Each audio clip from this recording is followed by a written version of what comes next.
And I just tried to like use that to hotwire my brain to think like, if it doesn't kill you, it just makes you stronger. Whether I would take.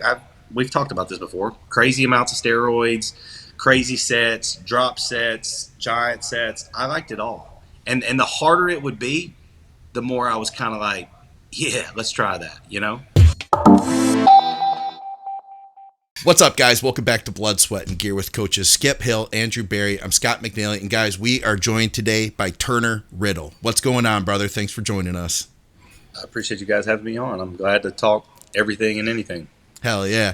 Guys, all of our programming is brought to you by TrueNutrition.com. Use our code THINK for additional savings.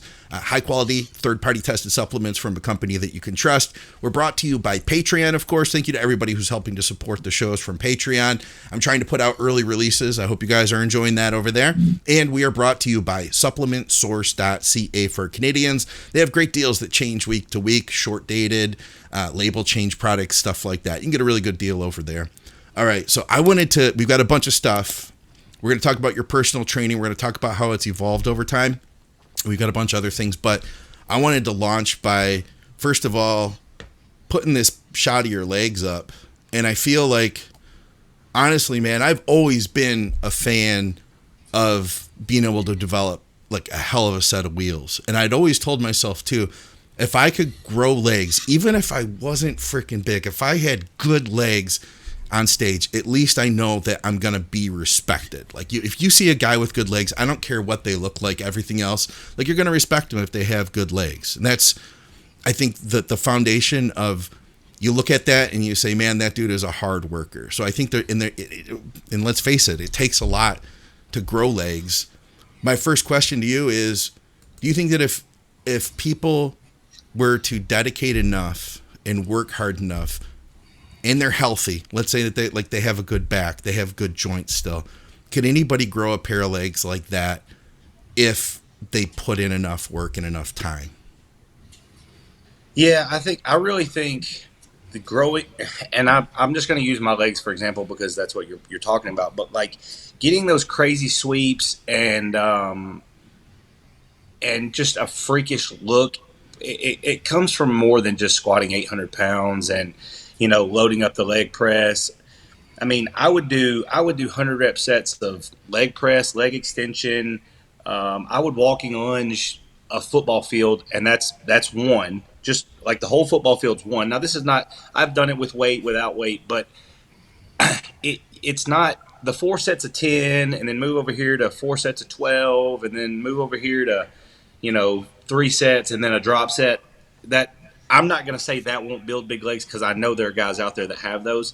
But for me, it took thinking what I've seen this guy do or this guy do and say, well, how can I go even further, deeper? I mean, like we would do sets where you would do 20, then you would put more weight on, do 20, put more weight on, and we're talking like leg extensions here. That's one exercise, Andrew, I want to talk about when we move on, but like I think leg extensions was one that just I could just fill my quads with so much freaking blood to the point that I couldn't stand up, and then it was time to go squat. Like I was warm, now it's time to go squat. Adductors, 100 rep sets, 50 rep sets was nothing, and I see people that they put the whole stack on there and do 12 to 15, and I'm like, okay, you didn't hold any of them. There was no tension there. It was just moving weight. And I honestly, legs is one of those where like you really got to tap into. I use breakups with girlfriends. That I'm not just going to say that helped me grow big legs, but like I strategically. This is going to sound real fucked up, guys, but like going into prep, when I got about 8 weeks out, I always broke up with my girlfriend. And it was the same one every fucking year. But, like, it was really fucked up because I knew I was going to do it. And then the next year we apparently she did too. Well, she should have. But oh, shit. I would come out of the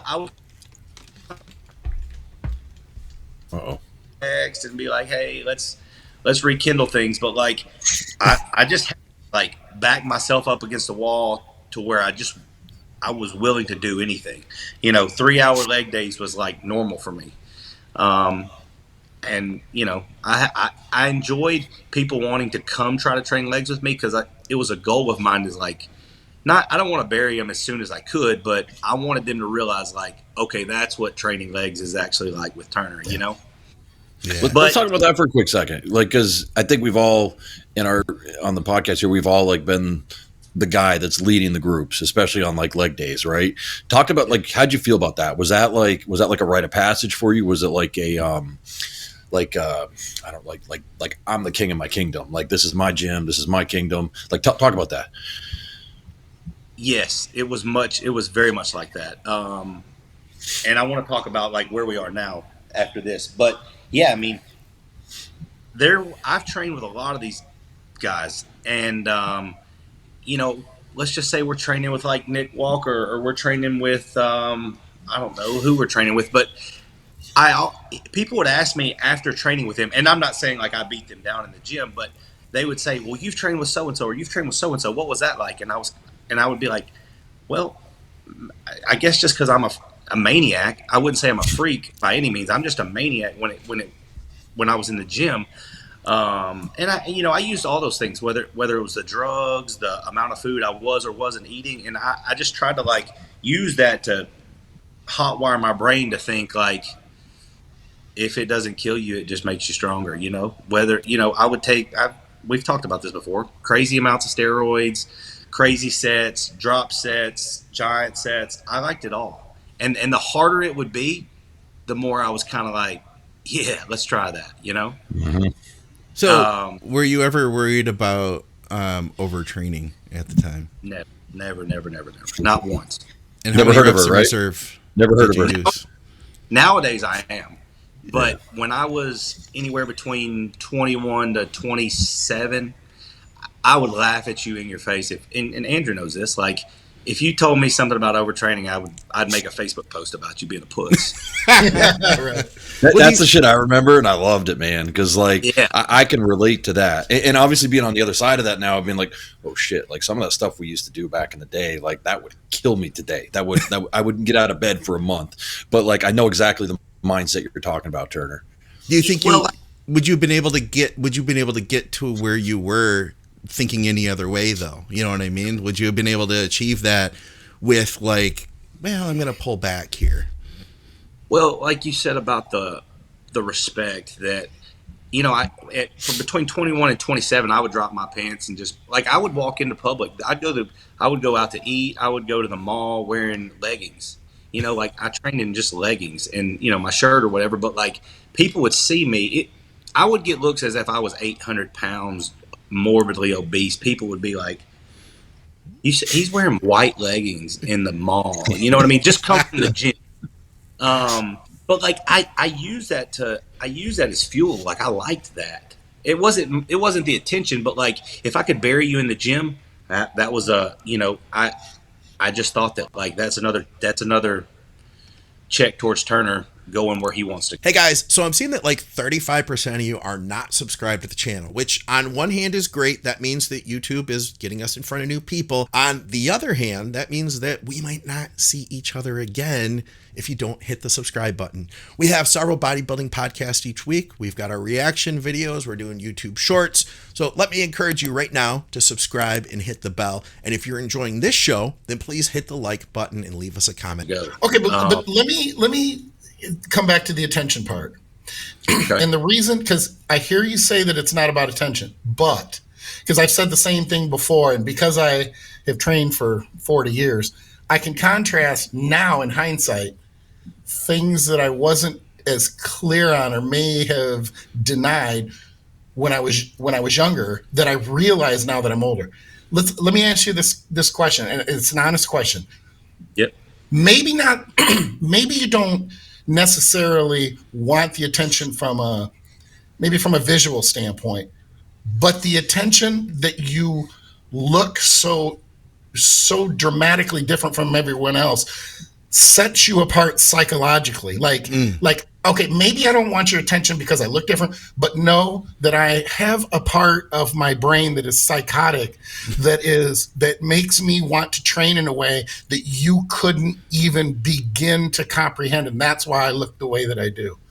The reason I ask is because I think we all secretly like but deny a lot of the attention component of it. Huh? And I'm not trying to put you on the spot. I'm saying I've done it. And I've had to come to realize, oh, shit, I guess I did kind of like being different in that aspect. It's a double-edged sword. You want everything that you just named. You want that. I used to get off on the fact whether I'm in the gym or I'm in public and people say, man, I don't know how you do that. Like that right there, it just made me smile because I thought to myself, well, that you're another person that if the world comes to an end, I know I'm going to outlive you. You know what I mean? So let me take it one step further and ask you this, because we're talking about the general public walking around. Wouldn't you also say within our sport or within our industry, you want that clout that you're carrying around? Yes. Like, if I train with that guy, I better bring 110% because anything less and he's going to bury me and I'm going to feel like a bitch. Well, yes. And I want to touch back on what Skip was asking too.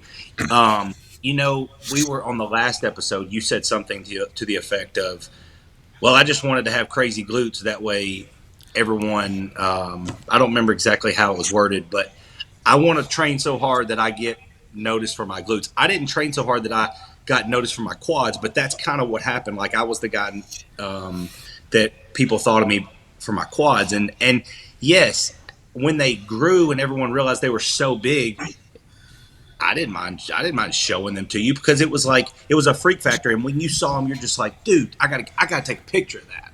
But like that didn't drive me in the gym to squat 400 for 25 reps.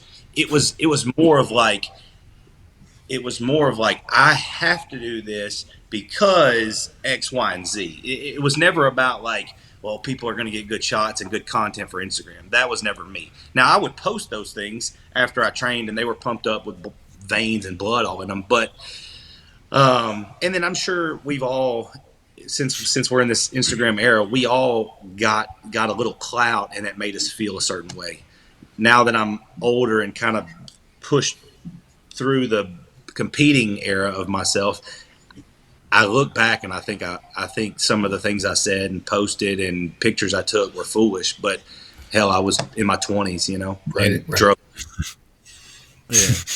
Well, listen, before we move on, because we want to talk about where you're at today and how your training has evolved, I want to ask you, for anybody who's watching this right now, they saw that shot of your legs, what would be 3 tips that you can think of that you would give anybody who came up to you and was like, dude, how do I do that?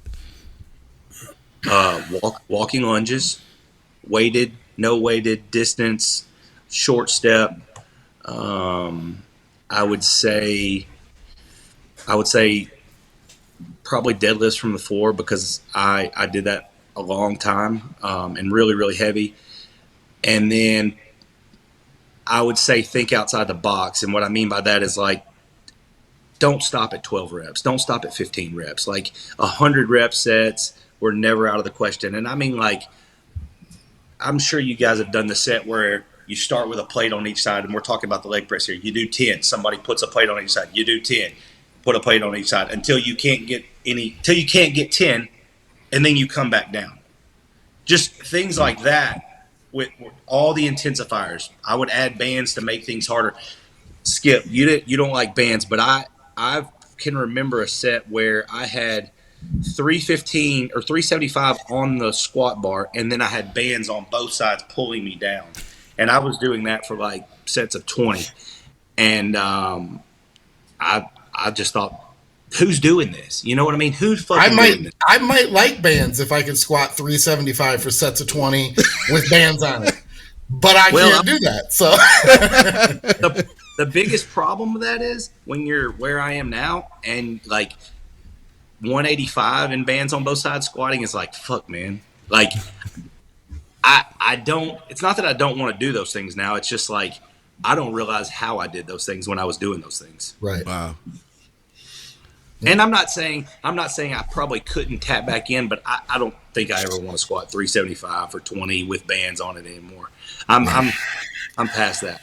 Now I'm trying to work a little smarter and not quite as hard, but used to, I was doing all the partial reps, all the full reps, and now I know when to set the bar down, and I know like one more could, one or two more of just forcing it might not go so well. And that right there for me, where I am now, is the hardest part, because I know that I would never leave those reps on the table 5-6 years ago, and now I feel like a chump because I do leave reps on the table more so now than ever. Yeah, wisdom can put constraints on.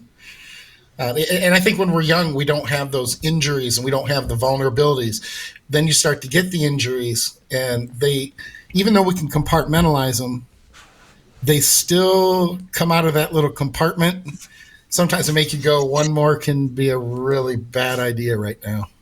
So I get it. I'm 54. I totally get it. I took 2 solid years off of no leg extensions at all.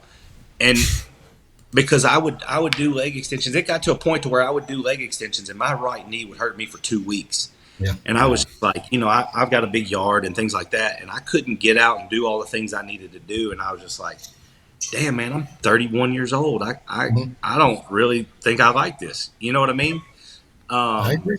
So now this past year, I kind of got back into doing them. And when I do them, it looks funny because it'll be like you'll have 2 stacks on, not the whole stack.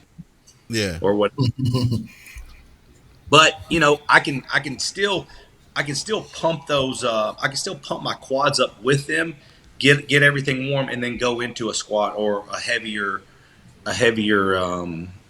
exercise. But used to, it was like, we're going to do these as heavy for as many freaking reps as possible. Then we'll hit a drop set, and then we'll do a rest pause. And I had a lot of people that, and I'm not trying to toot my own horn, but they couldn't make it through leg extensions, let alone anything else. And yet, to y'all's point, like I was like, yeah, get the fuck out of my way. If you're not going to do any more, I don't need you to go into anything else because you're probably going to quit that too. Yep.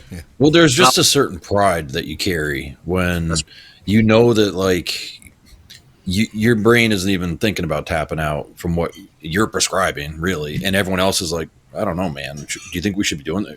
Are we really doing another set? And you're like, oh yeah, now we're doing hack squats and we're going to do the same thing. And now we're doing leg press and then we're going to do lunges and then yada, yada, yada. There's just a certain joy I used to get from it, man. Just like, and I'm sure you guys have all the same way, have had like training partners that came and stuck with you for 4 to 6 weeks and then they just couldn't hang. And then someone else comes in that spot and then someone else. I mean, I probably had 20 training partners over the years of like younger guys that were just like, oh, I'm going to be a bodybuilder. I want to do what you guys do.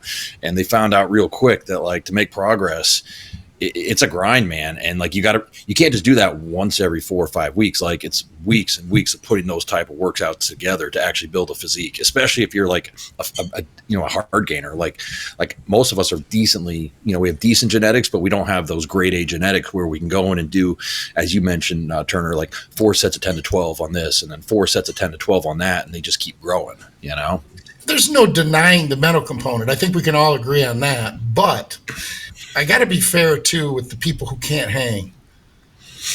We have trained a specific way, and we're all kind of an old school mentality. Andrew touched on that earlier, where our work ethic is a little bit more, we can tolerate more pain. We can tolerate more intensity because of the years that we've trained. But it's also physical, too. I mean, I've trained with some people who are pretty mentally strong, but their body will just shut down after a certain amount of volume because they're not physically in a position where physically they can even handle that higher volume with that higher intensity, whether their brain wants to or not. I mean, and the reason I say that they're psychologically they're there is they'll attempt it, but literally fail. Like the reps will be going and they'll just literally stop mid-rep on rep 6. I was talking about the tapping out thing, seeing what happened in the leg extension, being like, oh shit, this is going to be a day. Like this is, we're only 20% into this thing. And I'm like, I'm out of here. Yeah. I'm not saying like the guys that are because everyone has different fiber types, right? Right. And they have different capacities to be able to handle certain volumes. That's not what I'm talking about. I'm talking about like, all right, man, I'm tapping out now. Like this is, I've had my fill for the day. Yeah. I just wanted to make sure we started there with this part of the conversation, because I think we can kind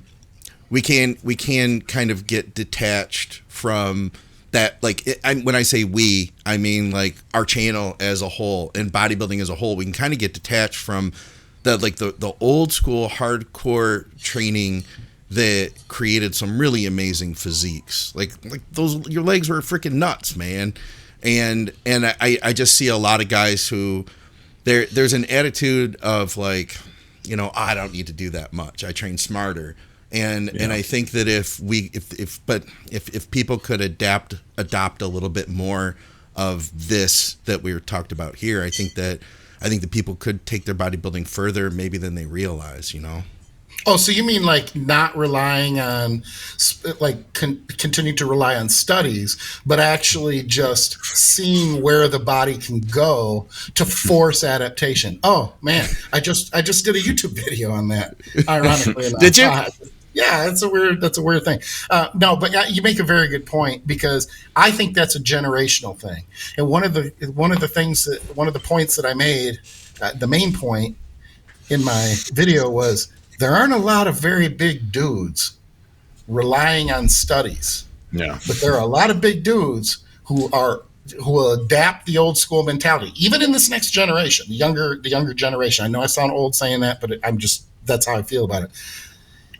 And they're getting big, and they're getting strong, and they're growing big legs. It's not this angle of this side lateral while I'm lying on an incline is, I mean, it clearly tests on the EMG-QTP, whatever test they're doing, to stimulate this muscle more. No one's doing that exercise because it's not effective, no matter what that study says. No. So I would like to see this generation who is genetically superior to the previous generation. That's a given. I mean, I think we can all agree that the next generation in any sport, whether it be bodybuilding or anything, is going to be slightly genetically superior or trending in that direction. It's the Kim I always screw her name up. Chad Nichols' wife. And Chad and his wife having kids who are like, oh my God, are you kidding? And when those kids, if they get with genetically superior women, have kids, they're going to be genetically superior too. That's what I'm getting at. If they keep that old school mentality of training, and they have that old school work ethic, it's just going to be a planet of freaks on stage, walking down the street. Like, holy crap. Yeah, but I'll try to take that a little further, or just play devil's advocate. If you go into 90% of the gyms now, they don't even, I'm not going to say they don't have what you need to become freaky, but it's a library. And that goes back to what you were talking about at Armburst. It's an atmosphere, and there's nobody in any of these gyms that are providing what someone, like I had a girl come up to me the other day, and she's like, "You and I have the same weights on the leg press, and it sounds like you're giving birth." And I'm on the leg press, and I was just like, "Well, if you'd like to come train legs with us, that'd be fine, but I don't, it's a huge." It's a turn off if you're grunting in the gym now. Yeah. And weights are plastic, they don't clang and bang. I'm not saying I believe that what you're saying should be true. I just think most of these gyms now, it's a money grab more so than let's mentally and physically change people. Yeah. The trainers don't know how to. I mean, you look at them; they don't know they might know how to put you through a workout, but.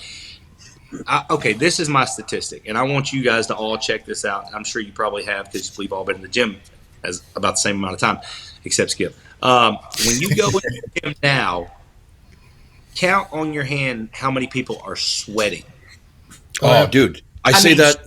Me and Nate look at each other every day, and I'm like, we're the only dudes that are dripping sweat in here. We're the only guys. Every time. And you're being looked at like you're the freak, like you're gross. Maybe not at MI40, don't get me wrong. But in a normal gym, they're looking at you like, why are you sweating all over everything? Like, I don't know. I'm working. Like, turn the air up. I don't know what to tell you. Like, I'm not going to feel bad about it. You know, we were talking about the mental side of these things. I'm sorry if I cut anyone off, but like nowadays, when I'm in there and I'm getting myself hyped up for a set, that's what I do. I look around and I'm like, there's not a motherfucker in here that's sweating. What the fuck? And that's when I find my song. I'm strapped up. I'm tight, and it's like, and then I just have to. That's just like my ego flex for the day. Mhm. It's like nobody in here sweating. I guess I'm gonna have to be the only one that's working hard. I don't say one, but that's just how I get a good set in. Yep. Put the team on your back. That's right. Yeah. Andrew, I know you wanted to. Well, I sent you some pictures. Yeah. I sent you some pictures, Scott. All right. Because and I think this is a good time because Turner, last time you got on stage was 2020 Nats, right? Yes, sir. And you got, was it third there? I think Fourth. Okay, so nasty friggin' quads, right? We're going back 4 years ago. Do the ab and thigh. That shot. Oh yeah, the most muscular. I thought that ab and thigh shot was friggin' phenomenal.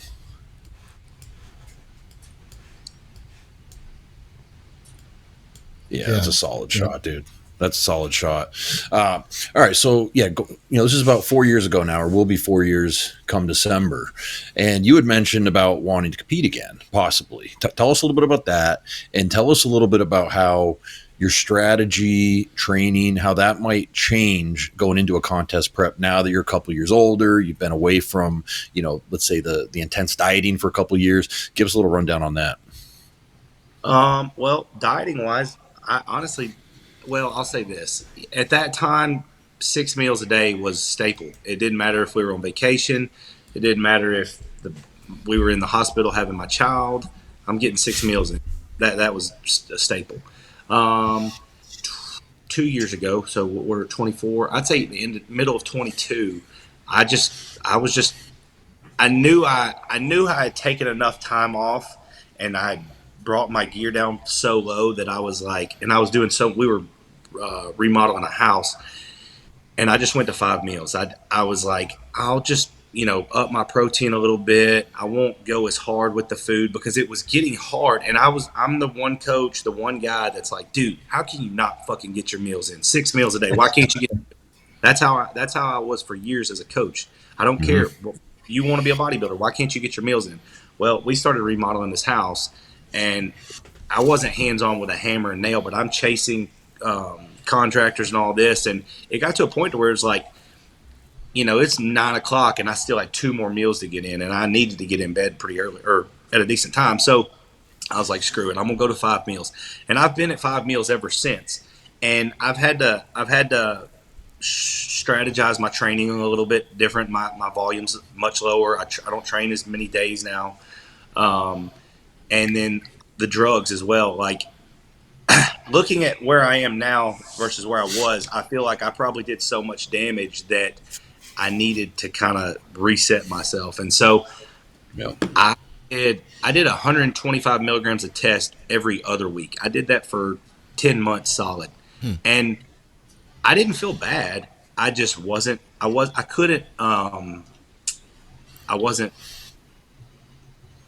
what's the word? I don't even know why I drew a blank. I just wasn't recovering like I should. And that didn't mean I upped it. I just had to get more strategic with my training. Okay. I was having the tennis elbow, things like that. So I backed it down to, I would train 1 day on, 1 day off, 1 day on, 1 day off. I tried everything, 2 days on, 2 days off. But like I said, back then, man, like 800 milligrams. I mean, there was years I did 1,000 milligrams of tren. Like, there was no question. I was going to do whatever it took. And, some guys say don't take more than 3. I was like, okay, well, what's 4? What's 4 going to do? What's 5 going to do? Well, if we're at 5, let's just see what 6 is going to do. We've had these discussions before.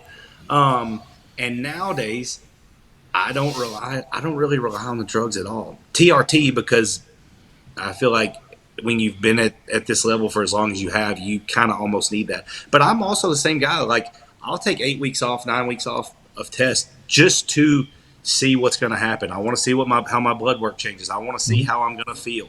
I'm going to see how I'm going to recover. And now I've kind of got it dialed into where I like it. And that's just kind of where I've been for about this year. I pushed a little bit of gear. And I say push, it's going to sound funny to you guys compared to the things I was doing in the past, but like 650 milligrams test was as high as I went. I did, I did 350 of, 350 of, was it, no, it was 300 EQ and 250 of DECA. That was my cycle. And I felt like a champ.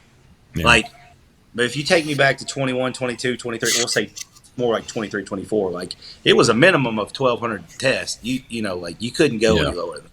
And then you start adding things on, and then your D-balls and your anadrals. And I've never been able to really handle the orals very well because they just kill my appetite.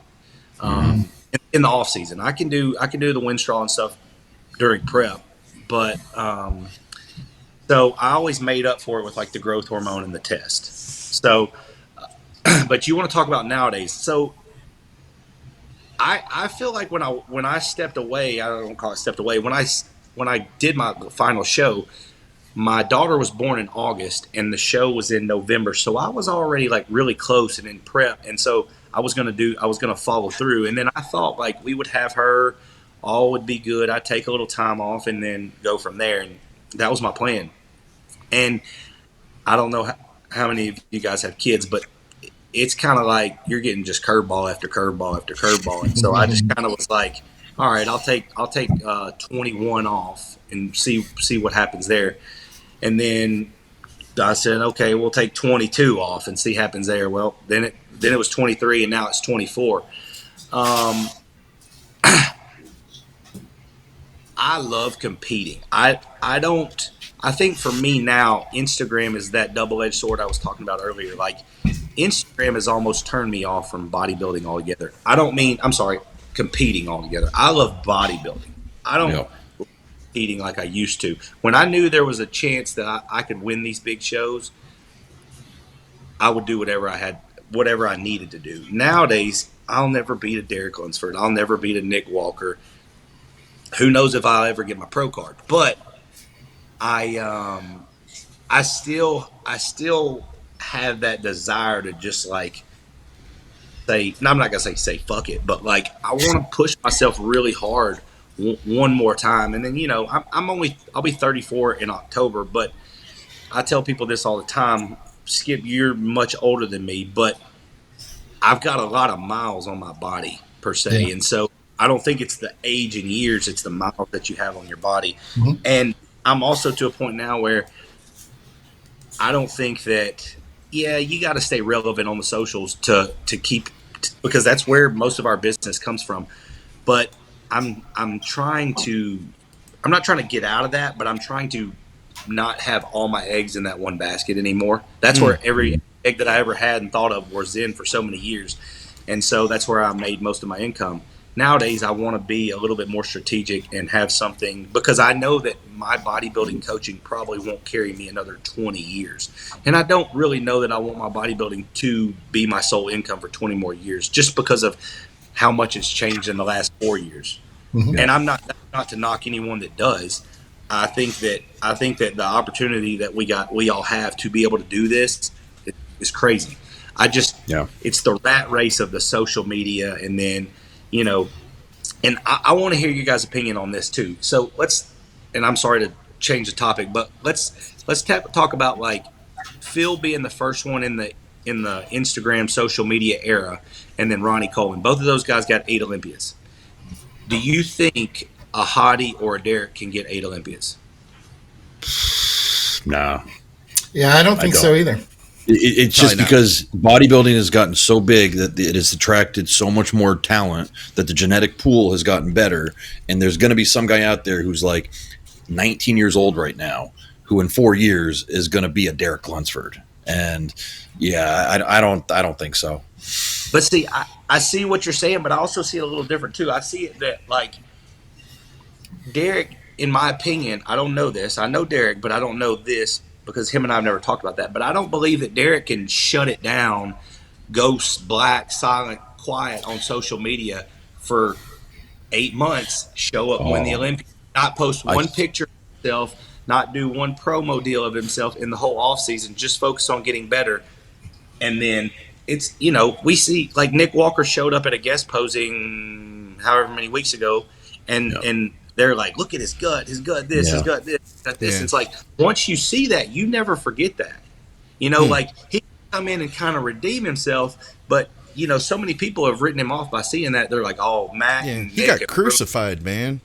Yeah, and that's just how I see things now. Like, there was a time when I loved being on Instagram and just scrolling and seeing all my buddies and things like that. And then it's like, now I'm kind of like, all my same buddies are still posting the same things that we were posting 6, 7, 8 years ago. And it's kind of desensitized me from bodybuilding, or the competitive side of bodybuilding. Hey, what's up, guys? I have a lot of people who reach out to me on a regular basis who are trying to more effectively reach their goals. One of the biggest mistakes I see people make is that they're not getting enough protein. And there's only so much chicken breast we can eat through the day, but we can easily add a high-quality protein supplement to boost those numbers up. True Nutrition has just about every protein powder you can think of, from high-quality whey isolate. If you don't tolerate lactose, then you could use their beef isolate, or you could use their pea protein isolate if you don't eat animal products. They literally have everything you'd think of. I've believed in them for like a decade before they advertised with us, and they never went out of their way to say like, hey, we want to promote our stuff through you. I literally asked them because it's a company that I believe in, and at the end of the day, I want to see you guys reach your goals as effectively as possible. So if you use our code THINK at True Nutrition, you'll get some savings, you'll help to support our programming, and you'll get some high quality products to more effectively reach your goals faster. Well, can I ask you this though? Do you feel like also as you've gotten older, your interests have changed as well a little bit? Because I can 100% say my interests have changed, and while I still love bodybuilding and I still look at pictures here and there, my interests have changed. Other things like history, a whole bunch of other topics. So, do you think you've just gone through that maturity as like an adult? Just kind of like, there's more out there than bodybuilding. It's still my first love. I still love everything about it, but there's other things that I can put my attention to also. Absolutely. I still say the gym is the best part of my day. I still know to get the best workouts, I have to eat my meals. And so like now I don't miss 5 meals, but there was a time where like come hell or high water, like I wasn't missing 6 meals. And I think that I'll have to increase my food down when I decide I'm going to put some size on and try to hold some size before I cut down. I can't say that I'll ever like get to a point of force feeding myself to where I'm vomiting food up anymore. I do think I'm beyond that point. And Wait, what? Tell us a little bit about that point though. I want to hear about this. Man, there was a certain stint where I was eating so much food that I don't know if I had, you guys may know this. I've talked about this with other people, but like I think I had like made my gag reflexes so sensitive that I had strategically chew my food, and like I couldn't put. It was just weird. Like if I chewed too long or had too much of the certain consistency of a food, like it would make me gag. And there was years where there's 3 bites left on my plate, and it goes back to like what we were talking about the squats or burying somebody in a workout. Like I'm not going to let these 3 bites right here keep me from those changes I want to make. If you miss 3 bites of 6 meals, we're looking at, a couple ounces of protein, maybe 100 carbs. I wasn't gonna be a sissy or a punk or whatever. So I would take that very last bite or one of those close, and I puked up an entire meal and then just sat there like, well, what the hell would Ronnie Coleman do right here? You know what I mean? And so then you go to the refrigerator and you pull out another meal. Like I wouldn't just throw it up and just wait for 3 hours to eat again. I would just go back to it, man. I'm probably one of the hardest head. I'm very hard headed, and stubborn, and I think that's what made me a good bodybuilder. But now, like, I am a little bit more removed from bodybuilding because just because of, like you said, priorities and family and things like that. But it'll always be my love. And like, there's certain people I see and I would love to be where they are. But at the same time, like, I know I can't beat those people nowadays. So I don't have that same fire and intensity to go to wherever I needed to go. I think that's a pretty honest assessment that a lot of people would not make publicly. And I respect that. I'll tell you why. Because and this is just me. I'm not chasing a pro card or anything else, but these are things I've asked myself within these last handful of weeks.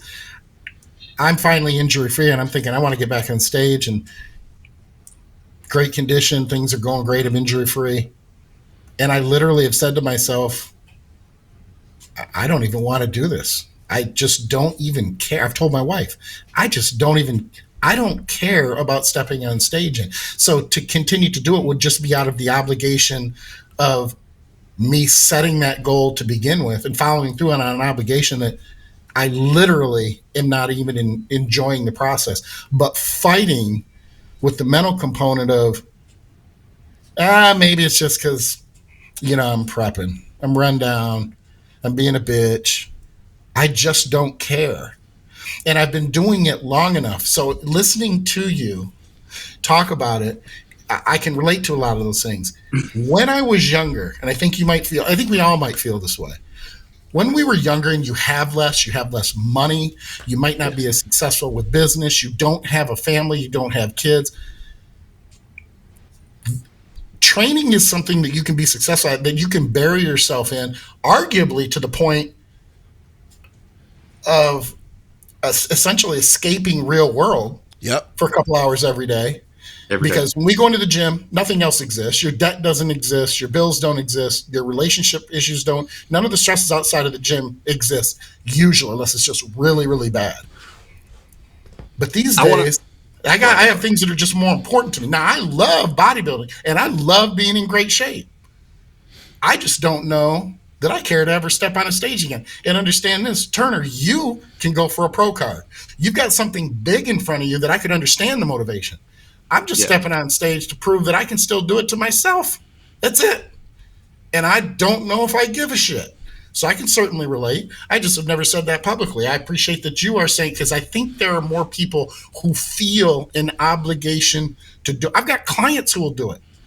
They will continue to pay me every year, and they're not doing what they're supposed to do. And they know they're not. And they're coming up with 30 excuses all the time about why they're not, and they still continue to pay because they can't pull away from it.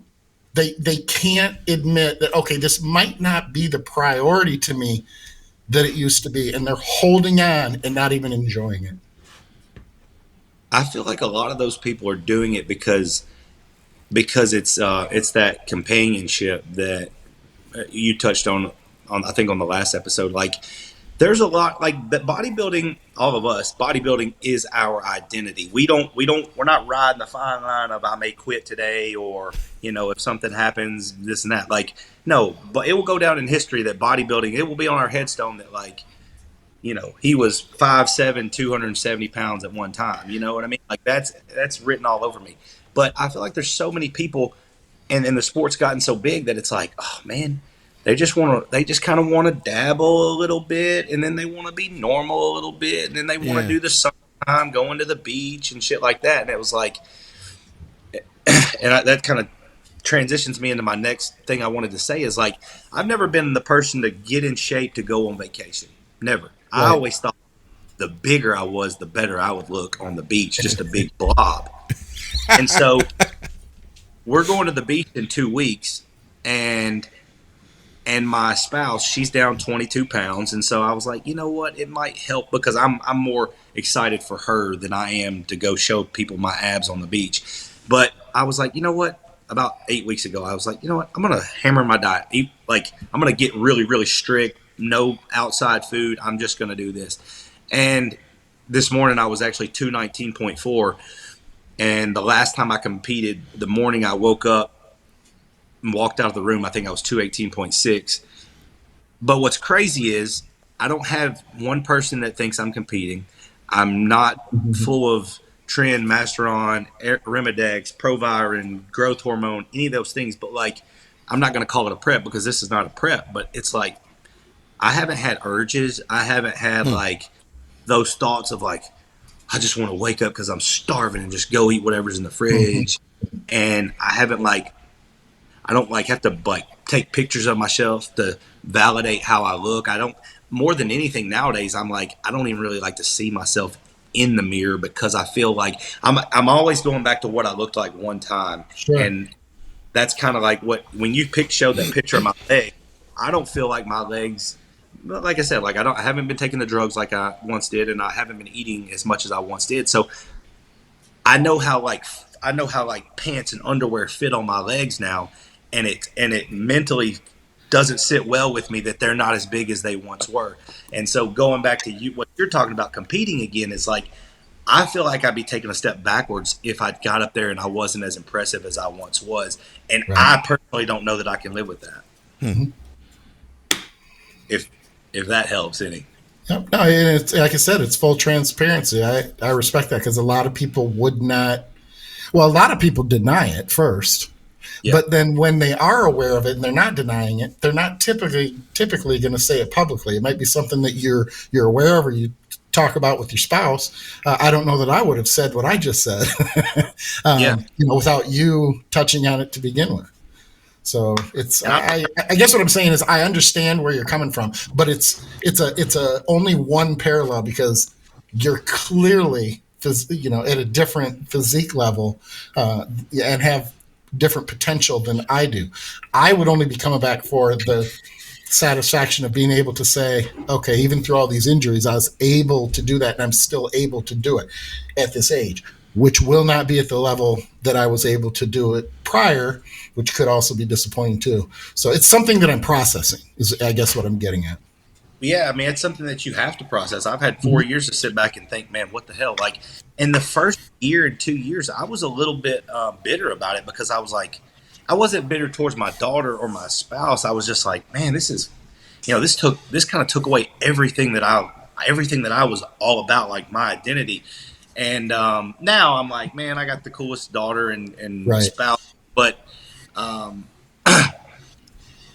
I will say this, after taking so much time off of gear, and it was more than just those 10 months I referred to, like, I don't think I'll ever go, well, I know I'll never go back and take some of the doses that I was taking. But this year I decided I was going to do a little push, and that's what I told you guys. It was 650 Sustanon, 350 of EQ, and then 250 of DECA. And like, after taking so much time off, the way I was feeling and the way I was starting to like recomp, I was like, man, like I've always been one to make my clients come off, and I mean come off of everything, but it's not like, hey, we're going to keep you like that for 32 weeks and then we're going to jump back on, because you know how it is. Like, you want to make money here. If you try to get somebody off for 32 weeks or 25 weeks, they're going to be trying to find the next coach that's going to put them on some gear. So you got to kind of like string together their bridges and their TRT phases and things like that.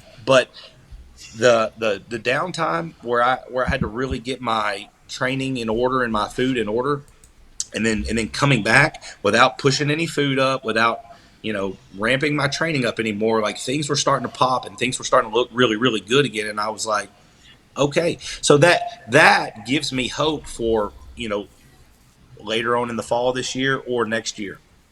Yep. Yeah. And the reality is you could respond to significantly less dosages because you've been off for quite a while. It's very possible. Very possible. Absolutely. Yeah, and then that way you won't have to piss blood, or your urine won't be green, things like that too. Burn when it comes out, Here's what I found in situations that we're kind of talking about here. You can get by on a lot lower doses of gear, like we're talking about, until like that last 4 or 5 weeks. And then you kind of got to do the things that you did in the past, which I think is completely fine. I think that's completely fine, because if you're only putting your body at risk 5-6 weeks, that's a lot better than putting your body at risk for 20 weeks. Because I mean, I know some of the coaches you've had, Turner, in the past, and I know some of the cycles that some of these coaches put out, and that's a heavy amount of gear for some of these guys. But I think, like you said, you're fresh. You could absolutely get a crazy rebound using half the stuff you were using up until a certain point, and then hardeners go in and everything just kind of seal the deal. And if you're wrong, or if we're wrong, you can always up the dosage if you need to, if you're comfortable doing that. But at least starting lower, cutting 50% of it out, I'd be pretty surprised if you didn't respond well. Well, that's what I wanted to say, is when you said that about coaches, like all the doses the coaches ever gave to me, I had to 1.5 that, or just see I'd at least see what it was going to do. You know? So what you were doing 1.5 what they were asking you to do? He was rounding up. Yeah. I didn't have a lot of coaches ever, period. I had two guys that helped me. But yes, I think John O'Regan, the most tests he ever put me on was like maybe 900. And so, yeah, I had to see what 1500 would do. And what's funny though? Because everyone thinks that John O'Regan is this guy that just pushes like massive amounts of gear. So can you touch on that for a quick second? Because people that don't know, John O'Regan has coached, in the past, who were some of the guys that Dallas, some of the other guys that got really big really quickly. And the MO on him was that it was just like 2 grams of test, 2 grams of EQ. So tell us a little bit about that. Man, dude, the way I look at that stuff is like, I always had the means to take those amounts. I was never really broke, and I had a really good connection that I could get as much as I needed whenever I needed. So it was never about the money spent on the drugs. And I never really looked at costs when it came to bodybuilding anyway. But John, I think John could see talent, and he knew. And I don't mean that by me, but I'm just saying like when you see a Dallas who's 300 pounds at 17 years old, like he would make a great bodybuilder. Yeah. You know what I'm saying? But I think he was just so basic. I mean, he wrote me, and this is a funny story I'll tell you about John. John, I would see John in person, and this was when I was like 19, 20, 21. I first time I ever used gear was at 21, and that was I met John soon after that. So no, John would have been like 21, 22. And it was just, man, it was chicken, sweet potato, baked potato, oatmeal, eggs, and steak. That was it. Old school. He liked grape juice around right around workout. But like, you would meet John, you would see John in person, and John had these big Coke bottle glasses, and he would have like a manila envelope that would have your stuff in it, and you basically had to bring your pen and paper, and he would be like looking at it like real close like this, and you would have to write it down. And that's what I mean, like you would write down, you'd say, John, can you just email me all this? And he'd say, I don't even know if he knew how to work a computer, but he was super basic. He never really brought anyone in peeled to the bone, but he could get you big. And it was just more food.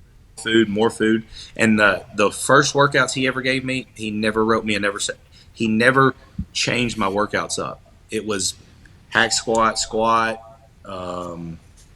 leg deadlifts. But I'm sure you guys look at your clients' pictures, you manipulate training. Let's do a little of this, let's do a little of that. Let's change this up after 6-8 weeks. Never that. And another thing is like, I might have a phone call with John once a month, but I was just now getting a camera that would take pictures at that point, and I would send him some pictures from the gym, and he would just send me like the thumbs up emoji. It wasn't like you look great.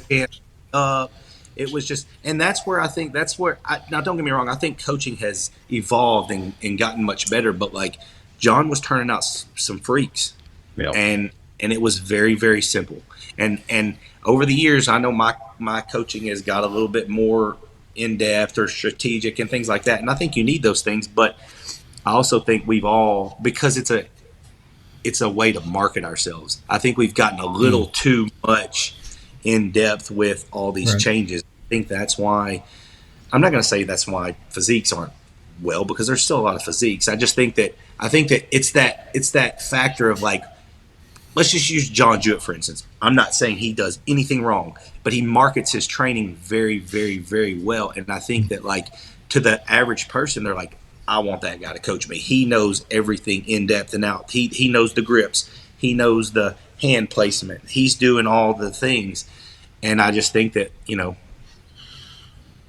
I think that it takes good marketing to make a lot of money. And I think he's probably doing a really good job of that. I see it in all aspects, I see it in the gear side of things. That think about how simple talking gear was 20 years ago. And now People want you to literally be like a chemist and understand like real deep levels of science in order to put a cycle together, and that you'll have other coaches that are right there to like call people out. You know, they don't like the way that you're doing things and all that they want it to be a very specific, very intricate plan, you know, across the board. And I think though, in fairness, they're doing that because people are responding to the minutia. They like and you have to wonder, and I've said minutia matters and minutia doesn't matter. It's what depends on what minutia it is. Yeah. So I think the average person doesn't know, you know, what is important and what isn't important, and what to focus on. So I get it. I'm sorry to totally change what the topics were. No. That's good. You make good points. We like where it's going. We like where it's going. Yeah, you make very good points. Absolutely. So, but tell us a little about like how your training's changed a little bit, like compared to like just ball busting. I'm gonna friggin' outwork myself. I'm gonna beat myself into the ground. Are you pulling back on a little bit of volume? Obviously, being lower in a gear, but even like maybe thinking, okay, I'm gonna do a contest prep. I'm gonna be using some more gear. My recovery is gonna be a little bit higher. Are you gonna test yourself? Like, what are you thinking? I'll definitely test myself. I have to find the limit, and I use that with gear. I use that with food. I found the limit with food, and we all know I went through a huge phase where it was about like he's got to control his gut. He's got to control his gut. What those people don't realize was I was putting on 10 to 20 pounds of muscle every single year, and so yes, you were concerned about my midsection and how that was going to affect my physique, but I was putting an inch on my arms and 2 inches on my quads. So like that was the hardcore that I loved about bodybuilding, was like he's transforming his physique, and he's growing and growing and growing. And most of the people that were worried about my bloated midsection were, like heavyweights and middleweights that had been that same weight class for however many years.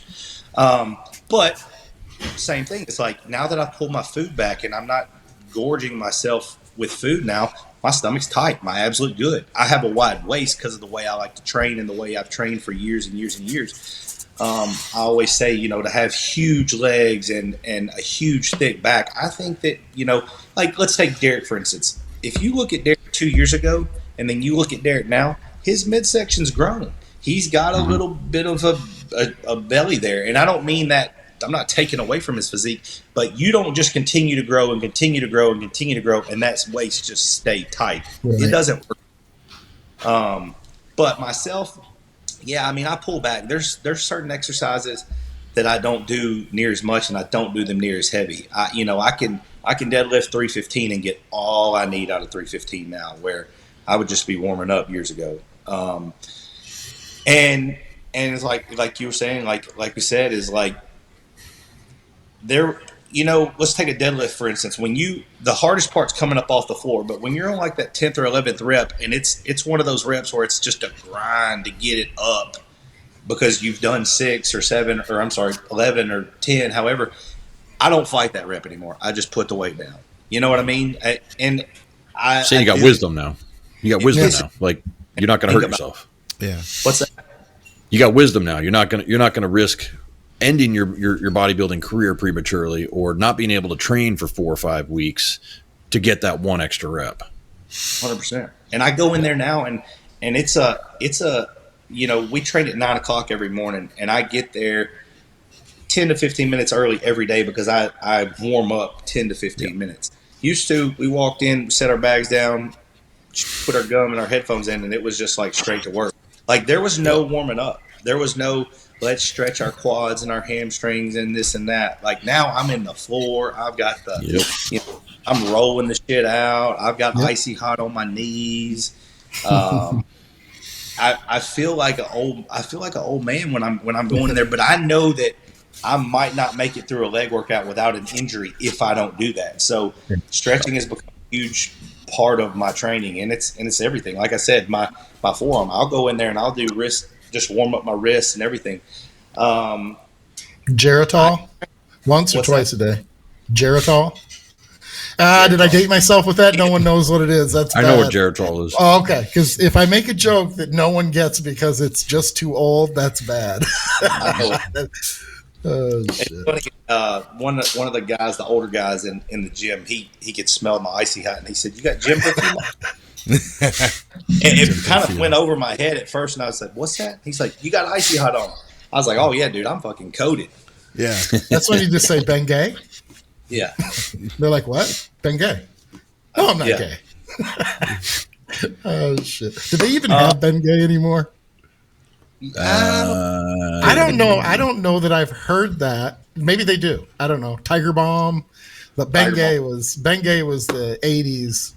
They had commercials on it and everything else. So yeah, but then we all started trying to get the super highly menthol, higher concentration stuff. Like you wanted it to burn. Like as soon as you started moving and sweating a little bit, and if you put knee wraps on, you wanted it to like cut into your knees. So then that icy hot got in there. Like I think they're much stronger concentrations now. Go to the FDS, get the horse liniment. That's it. Yep.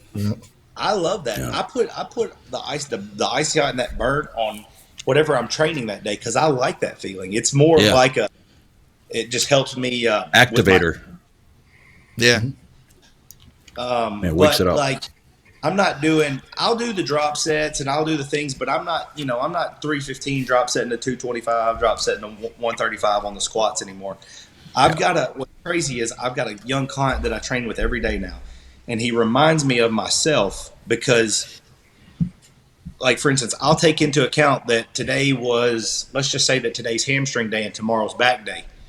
Well, he'd be fine doing rack deads till we were blue in the face today and then us training back tomorrow, which is how I was when I was his age. But I'm like, hey, 10 reps and then put it down. And, like, I see when he's getting into it at, like, 8, 9, and then when he puts it down at 10, he's kind of like, it doesn't sit well with him, and it never sat well with me. But now I'm like, stop. We don't need any more. Do you want to go do this or this a little extra? And I'm like, no, I don't. I want to leave, and we need to go home, and we need to rest. We're going to do this tomorrow. On that same. Sorry. At 20 years old, you can do that, and you can recover, and you're not going to get hurt 9 times out of 10. Knock on wood, I've never been hurt in the gym. Oh, okay. Well, let me ask you this though. Because on that same scenario, because you got a younger training partner, healthy as hell, joints are great. Do you ever find that, like, when you're picking your exercises, do you ever say, you know what, you go do this exercise instead? Because that's what I would have done 7 or 8 years ago, 10 years ago. Like, I'm thinking about some leg workouts I had with a kid who's 24, 25, and I think I was going to do hack squats or something because I wasn't going to do barbell squats. And I'm like, you know what, dude, your legs suck. You need to go do barbell squats. That's what I was doing every single week. So when I'm doing this, you go do that, and I'm going to spot you. Like, you get some of those. Yeah, you get some of those scenarios. Yo, yeah, absolutely. We were training quads.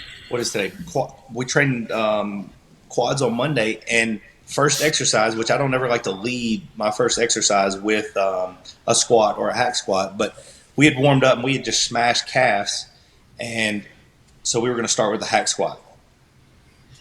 We put a plate on each side, and I was just going down, just trying to get everything warmed up. Like he can do 1 to 2 sets, and he's warm. He's ready to, let's put some weight on it. I got to do one plate 2 or 3 times, and then let's put a quarter on, and then we'll work up there. Well, I put that quarter on, and my knee felt funny, and I was just like, I'll try it one more time. And the second time, I felt it on more than just 1 rep, and I said, look, dude, I'll go over here and get on the leg press that I know won't bother me, and then I'll come over here and put you through what I want you to do over here. And so, yeah, man, like I said, that's just one of those things that it's like, I'll think about that till the next quad workout. And now if I have a good quad workout, the next quad workout, it won't bug me as much anymore. But I feel like when you got that negative vibe or whatever from something that kind of shuts you down, that kind of carries with me nowadays. And God damn, I hate it. Yep. What do you say? You guys good to wrap this up, Andrew? Skip? Yeah, man, first, if you don't mind, I need to assuage my. Dude, we didn't get it in the last episode. I know, I got it though. I want to assuage the people who may have missed the fact that I did not put out the word for the last segment, and I know that they're probably a little frustrated. So I'm gonna, when I say assuage, that just basically means I'm gonna lessen the intensity of that feeling. So I'm gonna put out assuage. You're gonna use that today, Turner. and So we do a word of the day with Skip. Sorry, I'll just let you know that's what's. And I didn't do that on here. the last segment because he went straight into the outro, and I'm like, and I don't. You should just next time just interrupt me, man, because I didn't. I know, but I feel bad doing that. But I just wanted to touch on this. What I'm going to do is I'm going to touch on, like I did last time or a couple segments ago, I'm going to contrast two words, dogmatic and pragmatic, because I think it's important for people to know the difference. And dogmatic, Andrew loves that word. I love that word. It's basically just means that you're stuck on a specific ideology or thought. It obviously with us, we relate everything to bodybuilding versus, say, politics, or you can use it in anyway, religion, whatever. But being dogmatic would be basically just if you have a set of principles and you're just so black and white that you don't like to get away. If you don't like to get outside of the box, you don't want to get away from that ideology. You're going to stick with it pretty much no matter what, and you're going to go down with the ship if you have to. Pragmatism's different in the sense that it's just sensible, it's more realistic, and you're not locked down to a set system. It's more about, and from bodybuilding terms or being a trainer, it would be the ability to get outside of the box, to try things, to be a little bit more realistic and get away. It's not exactly the opposite of dogmatic, but the difference between the two, I think, is important for people to know, because, in my opinion, there's much more dogmatism, I think, in bodybuilding, where people don't want to get away from those rigid concepts or ideology. They stick with it. I'm training 5 days a week no matter what. I'm not going to get away from it, that type of thing, versus being more pragmatic and understanding, you know what, my body is telling me that maybe I should add an extra rest day or two, and that's where being more pragmatic can be more realistic. It can be smarter, and I think with wisdom comes pragmatism versus dogmatism. It's very good, Skip. Yeah. We've had people that have been asking, so I apologize, Skip, for not getting to it in the last one. Remind me, though. Do me a favor. Interrupt me, okay. If we're going to end the show, because I totally forgot again. I'm just thinking, like, moving the show along, thinking about what we're doing, make sure I remember the exits and, all that stuff. So. The other option, too, is on my end, I've got an entire episode to work it in. So if I could find a window, I could just work it in instead of it going, hey, this is the word of the day. Depending, like you said, we can do it any way you want, but it might be even kind of cool for people to be hanging on.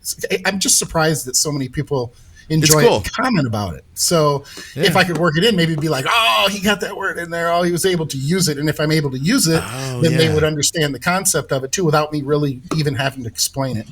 Yeah, that would make sense. Just a thought.